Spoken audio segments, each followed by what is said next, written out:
the Atlantic Council's Scowcroft Center for Strategy and Security, this is NATO 2020, a new podcast series pitching fresh ideas for the world's oldest military alliance.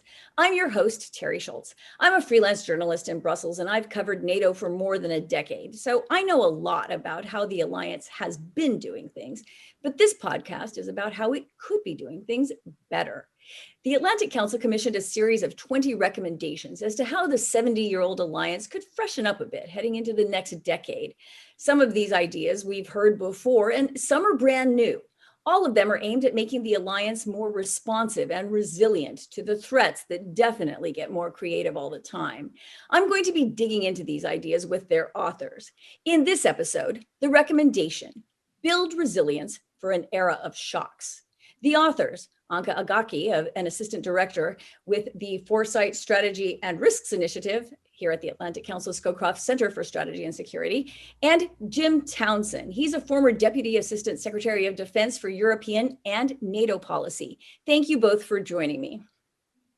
Thank you for having us. Thank you.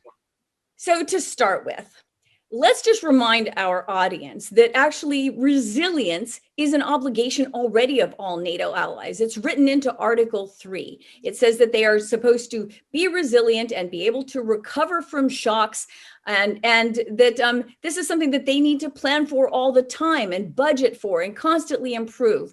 So when you say that they need to do that now, to me, and I'm just being critical here, that's my job, isn't this redundant? To either of you that'd like to start off? I'd say absolutely not. You are absolutely correct in saying that, resilience goes back way back, and that it's part of NATO's DNA in many ways. But I think what we're saying is that this is not only redundant, we need to be much more ambitious when it comes to resilience. As we've seen, looking at COVID-19, the pandemic basically turned our world upside down. And arguably, the pandemic is just the first salvo of a new era that includes climate change and migration and more pandemics and cyber attacks. So all sorts of non-traditional threats that will force the alliance to deal with multiple shocks, sometimes happening at the same time. So I'd say that this is not redundant. What we're asking is for the alliance to do more, to do better, and very importantly, to fund appropriately and prioritize it as it should. Just to add to that, it's a way to get NATO to broaden its mind a little bit in terms of how one defines security in a NATO or in a transatlantic context. How do you define security, and what's the NATO role in that? NATO's had a pretty narrow definition of what its job was when it came to providing security for the transatlantic community. It really has been oriented towards providing military response, military deterrence on looking at national security in terms of dealing with opposing armies and the Cold War and that type of thing.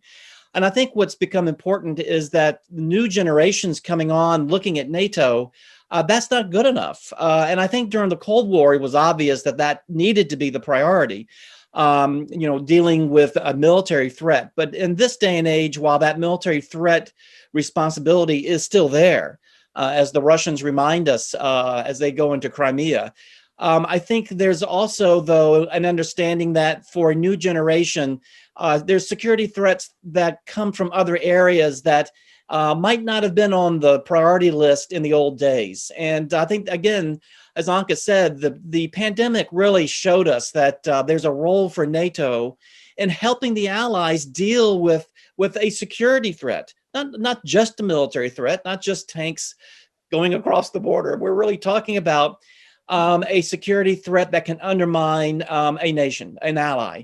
And a horrible cyber attack can do that, but so can a pandemic. And so NATO needs to be able to help an ally in that circumstance. It doesn't have to be an Article 5. It can be a non-Article 5 response, as we'd say, but NATO needs to play that role. And I think NATO found that role for itself during the pandemic. Well, Jim, you took away some of my questions. You pre-answered them.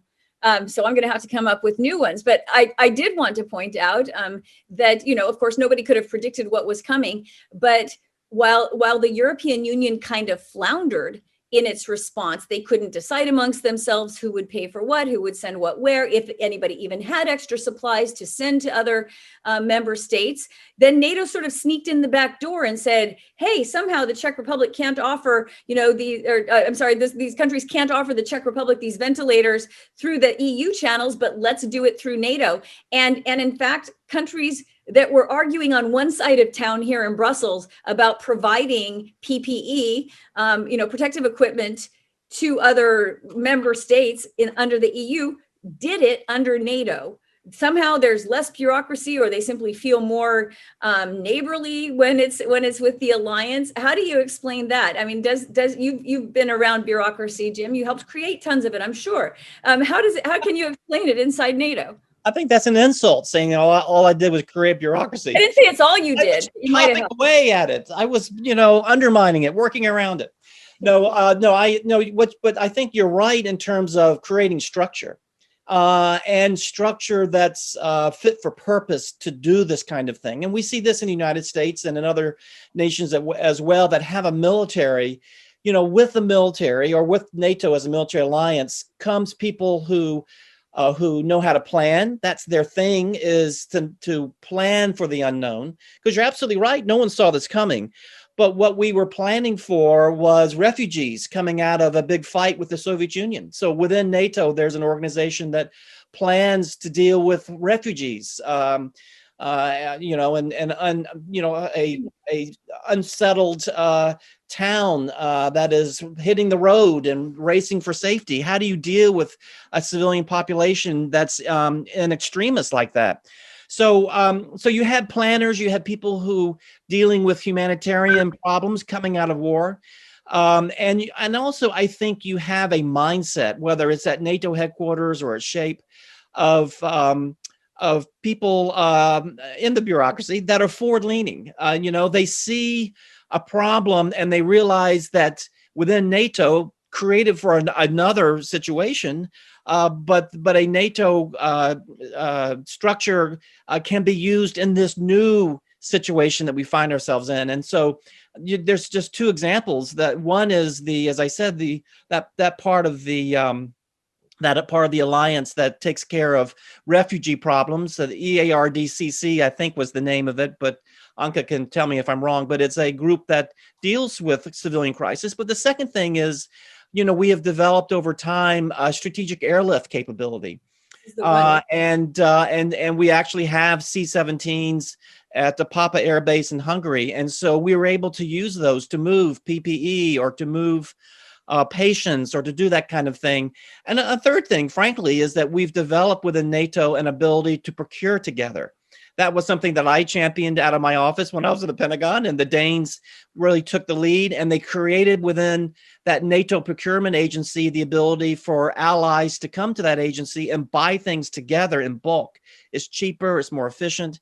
And so NATO as a purchasing agent was able to use that function to help out in a civilian capacity that it wasn't meant to do, but it was able to do that. So NATO has a role to play. NATO has tools. NATO has a mindset. And that's really what helped us get the jump on anything that the EU might have been able to do. I was going to, and Anca, to follow up with you, why do you think that NATO was able to act more agilely? I mean, it had these functions, but the European Union has them too. And speaking as a European, where do you see that the EU can get kind of sort of shackled by some of the requirements of its, I don't know, decision-making procedure or arguments that are held on that side of town and not this side of town? Why was NATO able to be more efficient in this case? I mean, literally, it was sometimes, interesting, sad, funny that, countries would find equipment they said they didn't have on the EU side. And then in NATO, they're like, well, we'll just fly it down to Romania, Absolutely. No, I mean, to me, I think it just points to something that Jim was alluding to, and that is the role NATO plays, I think, within the security architecture of European countries, especially probably countries like my own, like Romania, in Eastern Europe, where I think NATO has a special role and is seen as maybe the keystone of their security in whichever way they define it, in a more traditional sense and in a more expansive sense.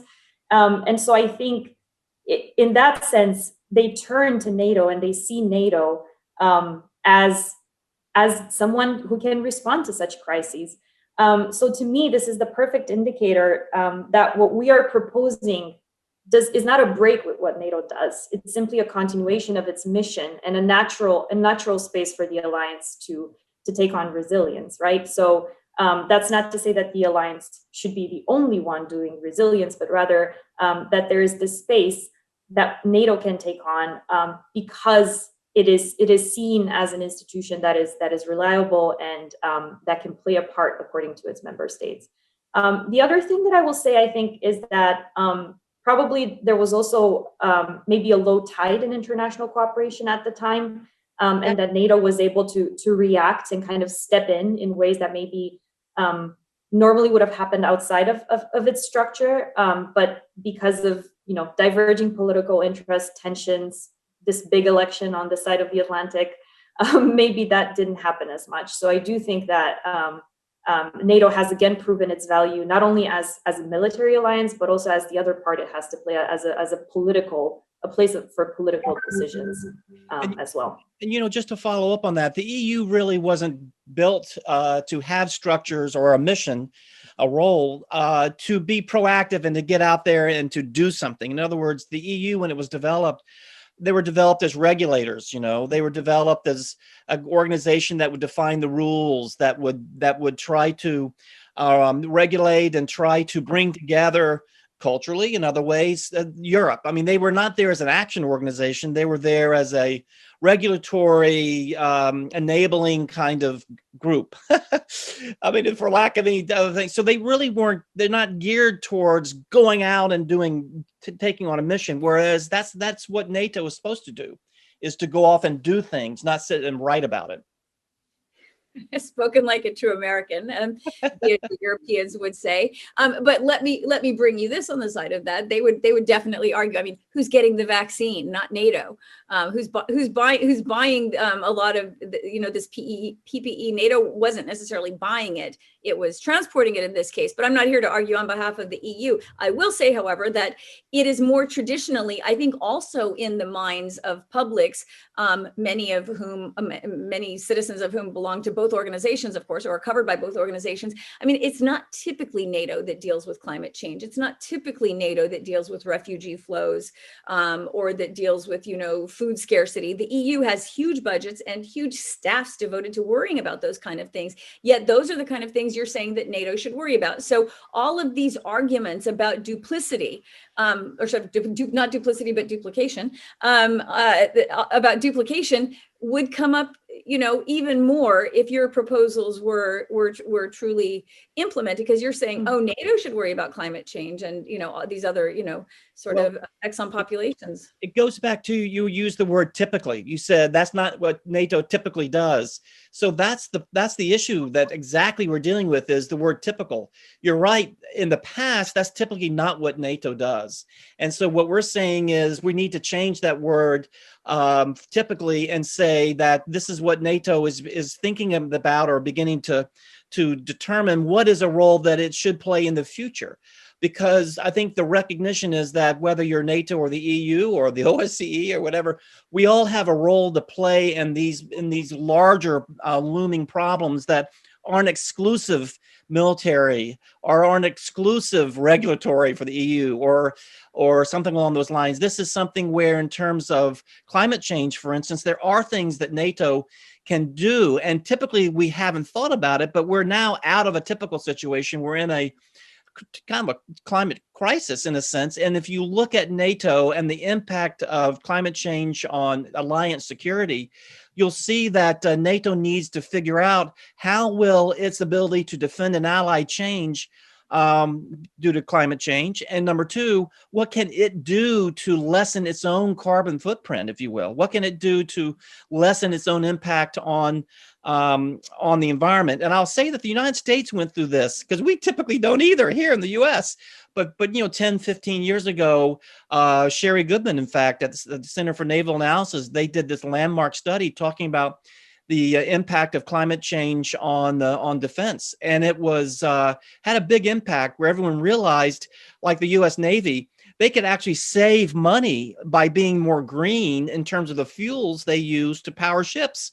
They could actually save money. And so I think it wasn't just being do-gooders with the environment, but they actually saw where there were things that the services could do that would be saving money for them on the one hand, on the other hand, having a positive impact on the environment. So there are things that NATO can do. There are things that the various allied services can do in terms of their own impact.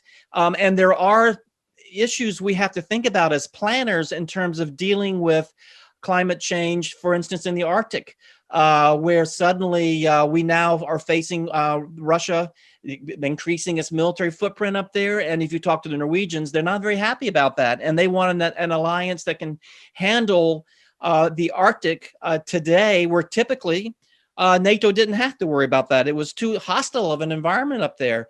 And there wasn't really a need to be able to fight up there. But now we have to be worried about that. So that's an impact of climate change on allied security.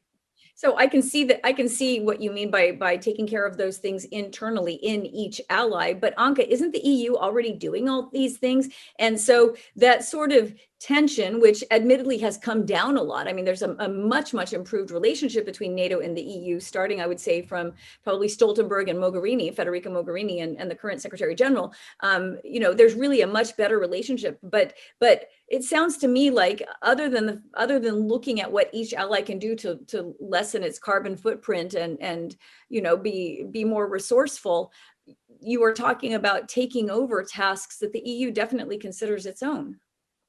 See, not necessarily. It seems to me that a kind of a perfect comparison that maybe has happened before for a similar debate is, with cybersecurity and with hybrid activities, right? Because arguably, we could say the same thing. The EU is already handling some of that as part of its own capability development project. So why should NATO do it, right? So I'd say that we are approaching it from different parts of this at the broadest level, at the strategic level, right? What we're talking about is civil military cooperation and cooperation across the divide. So what I would say to that is that I think we're not arguing that NATO should take over from responsibilities from the EU, but rather work together for those areas of common interest, and where, for instance, there are places where existing EU policies or strategies could transfer easily into the NATO realm.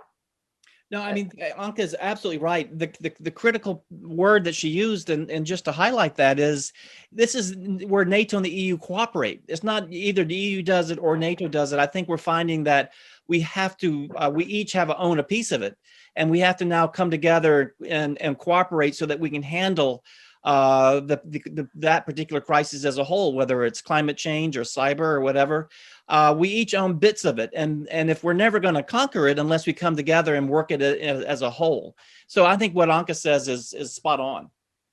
Okay, that all sounds very workable and cheerful and such. But now I'm going to go back into the nerdy part of it, where I think you guys maybe are overreaching, and that's where you say that the alliance should actually pass new, not legislation, because NATO doesn't have legislation, but add a new core task to its already full agenda. I mean, when we know that Article 3 already encompasses resilience, and that resilience is a very, elastic term, why do you want to formalize another requirement for NATO? They already, aren't paying 2% into their own national budget. So we can think of even, less obvious ways that they're not living up to things they've promised to do under NATO. Why do you want to add another requirement?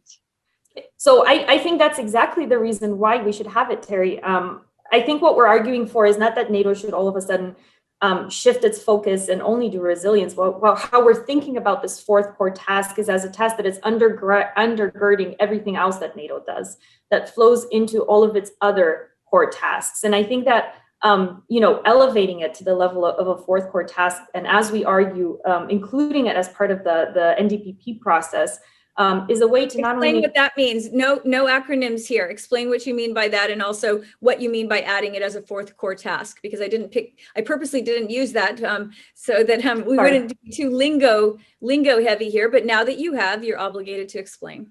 Absolutely. So in nerd talk, NDPP is NATO defense planning process, and core tasks are basically, you know, what the alliance is supposed to do. And these current core tasks include right now, collective defense, crisis management, and cooperative security. So in nerd talk, what we're saying is that this is not enough, and we should add a fourth one that is focused on resilience.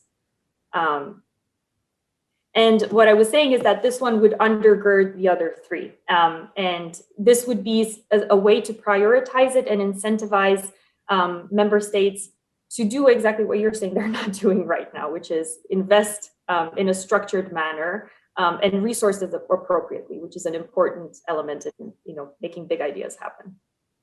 Jim, how are you going to motivate? You know, it's a great that was a great answer that Anca gave, and I salute her because she's obviously mastered her NATOese. What I would also throw in though is, you know, so it's a I mean, this is really down the NATO rabbit hole, but you know, when you do this, the strategic concept which is our overall North Star at NATO. I mean, everyone talks about the North Atlantic Treaty. Yes, that's on a pedestal all its own, but the strategic concept really is what we debate over and we shed blood to agree on. And that is how all of us take that North Atlantic Treaty and we say, okay, but what does this mean for all of us today? And so what Anca says is absolutely right. You know, it's when you put in the core tasks, and they are very specific. They're written very specifically within that strategic concept, saying these are our core tasks. And so when she talked about highlighting it and prioritizing it and having that resilience be a part of all the other three, that's exactly right. And it's really something. And the only reason I wanted to interject this is as we were writing those other core tasks, resilience wasn't a thing back in, was it 2010 or 2013? And then earlier when we were doing strategic concepts, resilience wasn't even a word. In our context, it's a relatively new word because of cyber. And so what we need to do is to start thinking about resilience and define resilience and have everybody understand that in this new day and age, which is not typical anymore, it's a new day and age with these new threats that call for resilience because a cyber attack wreaks havoc at home among the civilians.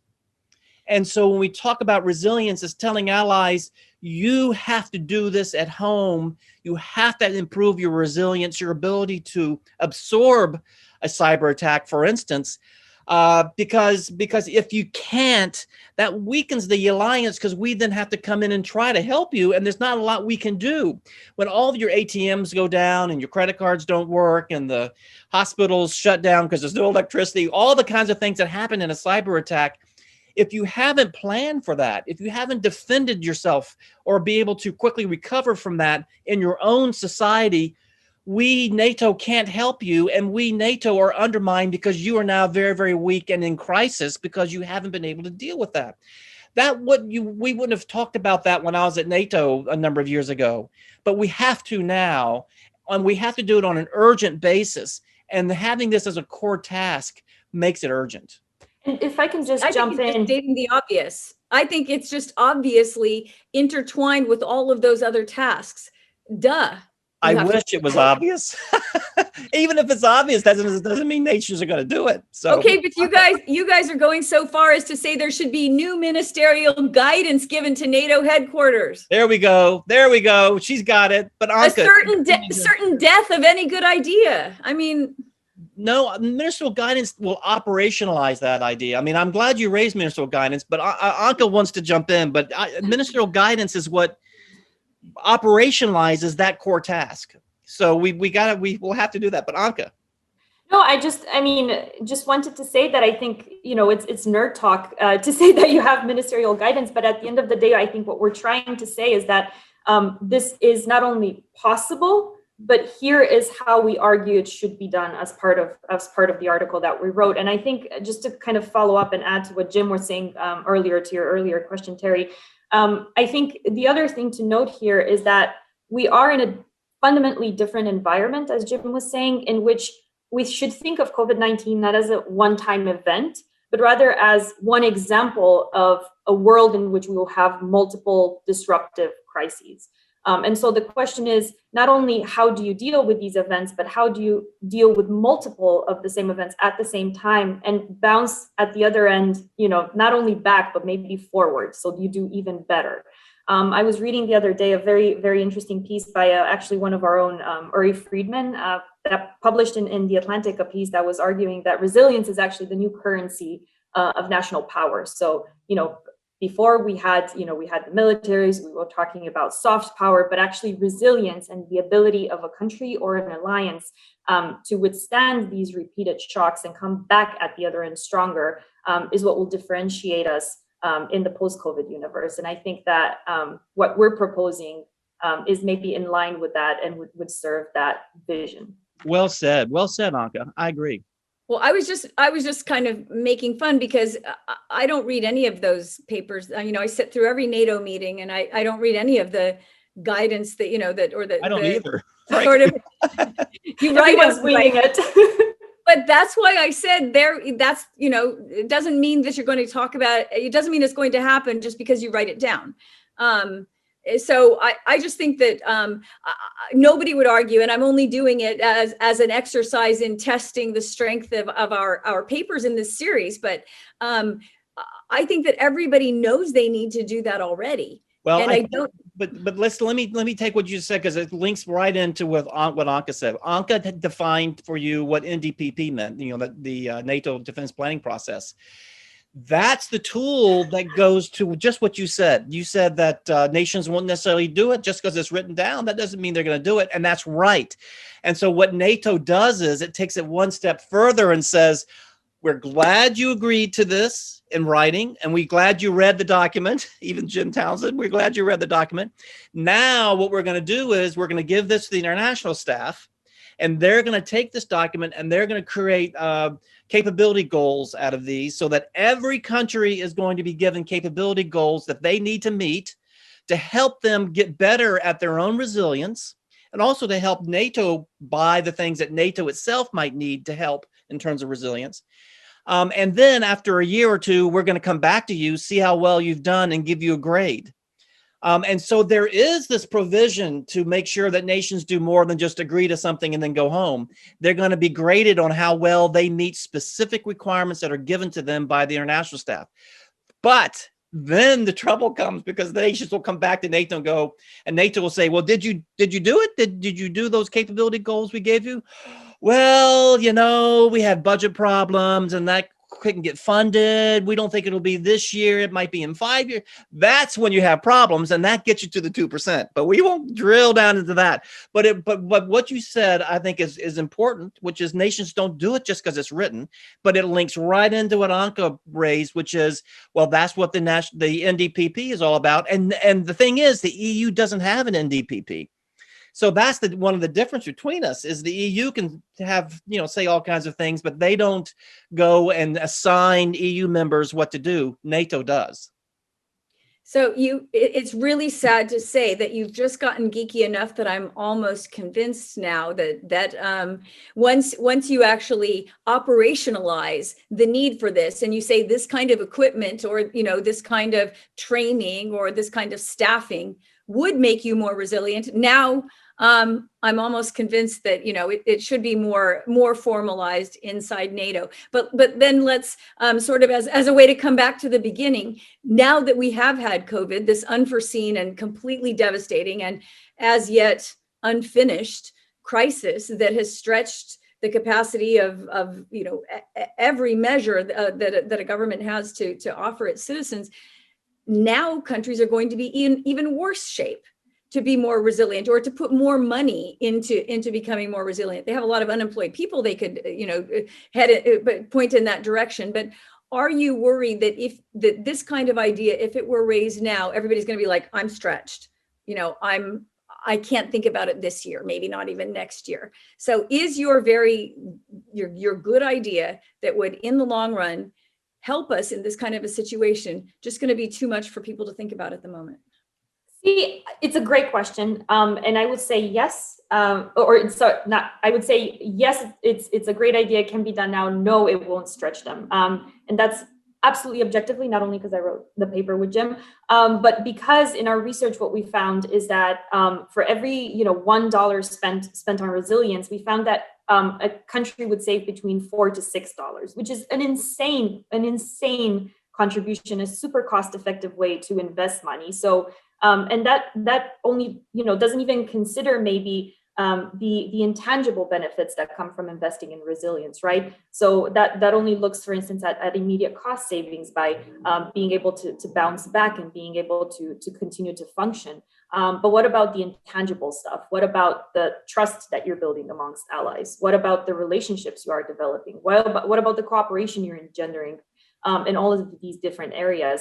So I think that even as COVID-19 has definitely ravaged our budgets and put strains on our coffers, I think this time around investing in resilience is actually a cost-saving measure in the long term.